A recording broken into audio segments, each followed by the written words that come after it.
Welcome to Dead Man Talking. Tonight's story is from the incredible mind of AlexDionisos from over on Reddit No Sleep. And as ever, please do let us know what you thought down below in the comments box. Please do like and share. It really does help build the channel and our community further. And why not hashtag TeamFEAR and DMT's Cryptid crew. And so, with that aside, let's get into tonight's story, entitled The Yeti. Let's get straight into that. Expedition Everest is one of the most popular attractions of Walt Disney World. While being an incredibly thrilling roller coaster, it is also incredibly well themed, and with the whole experience making you feel that you are truly in the Himalayas. According to engineers who designed the ride, they brought back countless items and statues from Nepal to decorate the attraction and surrounding area. Well, there was one more thing they brought back, something they kept under wraps, at least until now. Well, now everybody knows. For the first few years it was open, Expedition Everest boasted having the largest, most dynamic animatronic ever built, the Yeti. They kept bragging about how lifelike and scary the animated figure was, and how it would truly feel like you were at risk of being snatched out of your coaster train by the thing. After about a year, the Yeti was seemingly permanently turned off. Nobody really knows why. Online forums have been arguing about the cause for years, citing everything from a broken foundation to the figure literally ripping a mountain apart, to Disney finding the scene too scary for young audiences. I had just started my college program at Animal Kingdom and got to ride Everest when a Yeti was in what's referred to as a show. I remember feeling something that I could only describe as absolute terror, a deep fear that shook me all the way down to my core. I passed it off for the time being as the figure simply doing its job at terrifying people. I did my program and even stayed after my time was up, eventually becoming a full-time cast member on Everest. I worked in a gift shop at the end of the ride, and while I did get complaints about the ride being too scary, too fast or whatever, one stuck out to me like a sore thumb. About a year after I started working on Everest, roughly 2007, a middle-aged man and his 3 children were checking out their merchandise for the ride when the man looked at me and said, "Hey man, you guys really need to check the Yeti robot. I got way too close to our train. Nearly hit my son." I kind of chuckled. "Well, it sounds like he almost got his next victim," I said, trying to play into the whole story of the ride. "No, I mean he really almost hit my son," the man said. "Look at this." He showed me the hat his son was wearing, and across the iconic face of Mickey Mouse was what looked like a claw mark. It wasn't deep enough to damage the hat, but yet there it was, clear as day. I didn't know what else to say, and so I just told the man I have a manager look into it, and when I told my boss, a middle-aged man named Rob, he just kind of sunk into his chair and uttered, "Damn it," and told me to get out. Well, I went back to work, and about an hour later, Rob's voice came over the loudspeaker.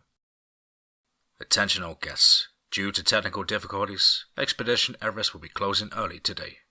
We apologize for any inconvenience this may cause. Those in line may see guest services for a no-strings-attached pass for your trouble." After we got the ride shut down, Rob told all the employees that we were able to clock out early.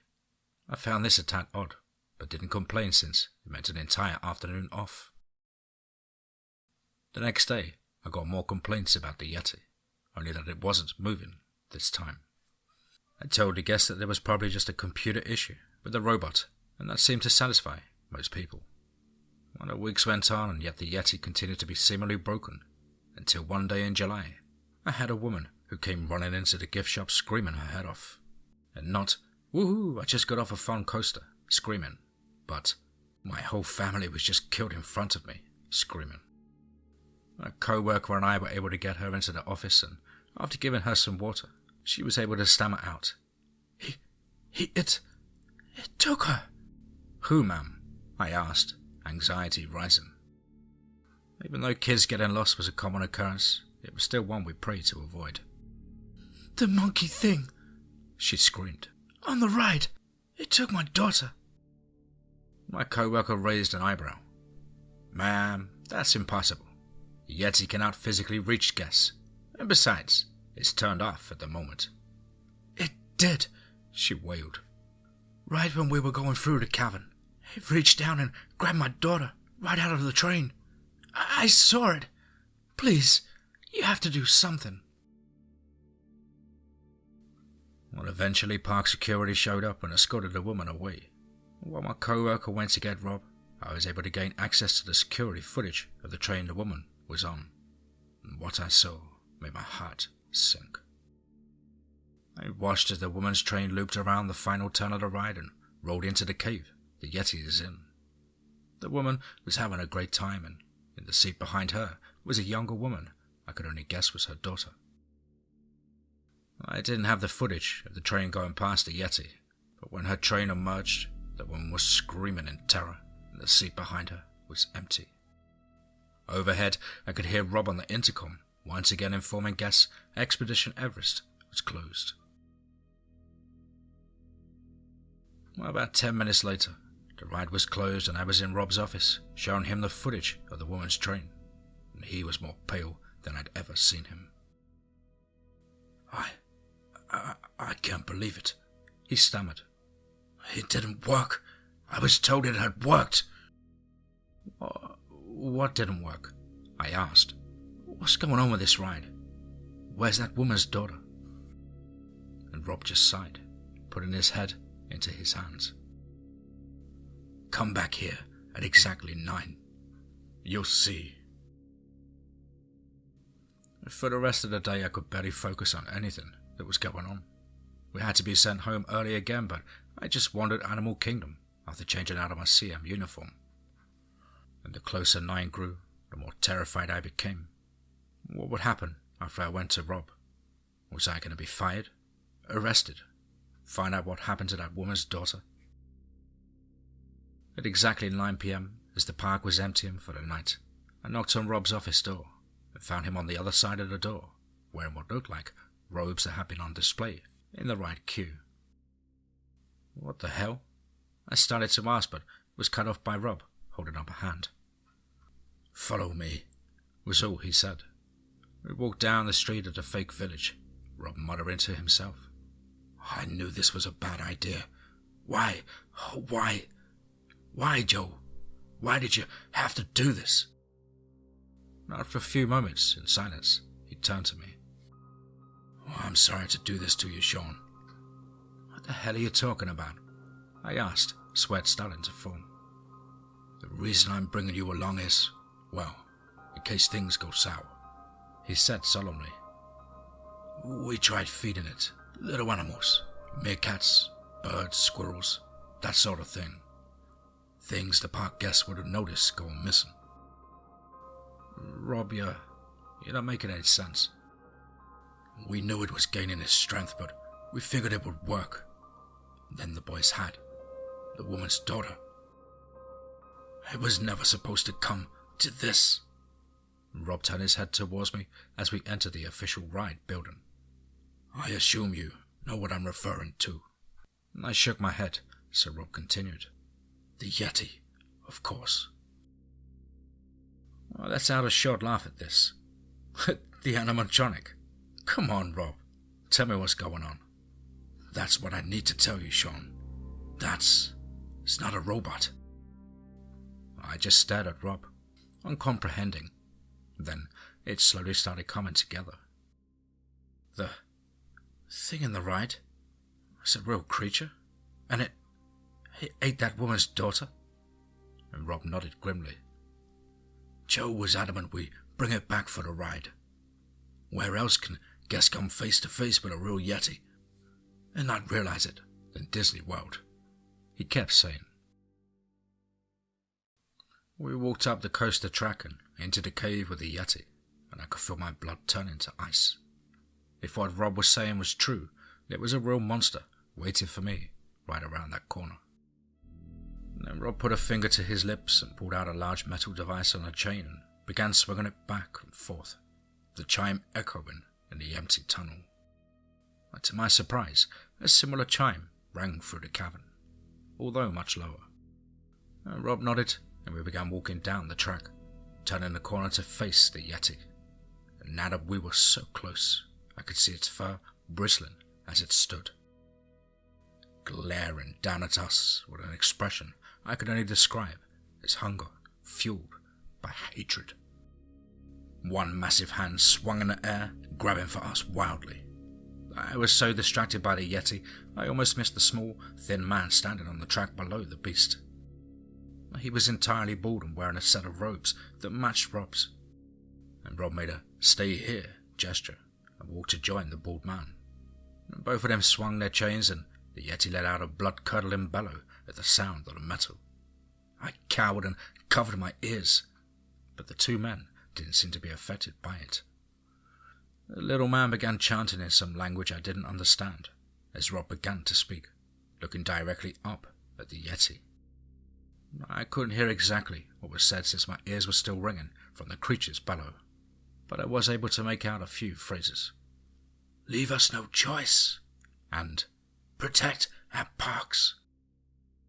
I could tell that the longer Rob spoke, the weaker the Yeti's attempt to grab us became, and the more this seemed to enrage the creature. Its roars filled the cavern as it tried even harder to get at us, but it struggled against some invisible bond. After a while, I could tell the Yeti was simply going through the motions I had seen it do so many times on the ride. The small man stopped chanting, and Rob stopped speaking, and both looked at one another, said something in that strange language, and then looked back at the Yeti. The words they now bellowed at the Yeti I understood clear as day. "We command you to kill this beast." The Yeti began thrashing as if in excruciating pain, roaring even louder than before, and then just froze. I could see its muscles lock in position, its eyes glass over, and its roars silenced. I uncovered my ears, and we all just stood in silence, staring at the frozen Yeti above us. The Yeti, which, until a few moments ago, had been a living, breathing creature. "It is done," the man said in English before disappearing into the rocks on the other side of the tunnel. And Rob then turned to me. "I need you to swear that you will never tell anyone what just happened." And I did, and we left the mountain.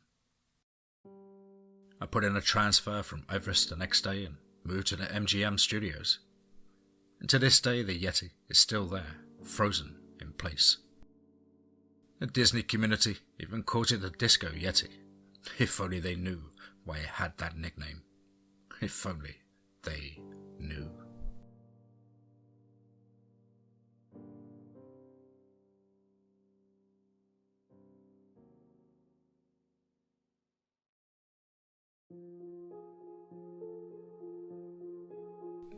Wow. Certainly another one. Wow. Something a little bit different there from the usual run-of-the-mill Yeti or Sasquatch story. Of course, a huge thank you to the incredible author, AlexDionisos, from over on Reddit, No Sleep. Really enjoyed your work, Alex, and of course, I hope you enjoyed my rendition, and look forward to more of your work in the future. Well, guys and girls as ever, you know the drill. Please do let us know what you thought down below in the comments box. Please do like and share. Well, it really does help build the channel and our community further. And why not hashtag TeamFEAR and DMT's Cryptid Crew. If you're an aspiring writer or would just like to get in touch with me, then please do at the contact email, which is as on screen. Contact thedeadone@gmail.com. I really look forward to hearing from you. Hope everybody's well and happy and fighting fit this week and having a great start to the brand new year. But as always, guys, remember, be safe, not sorry.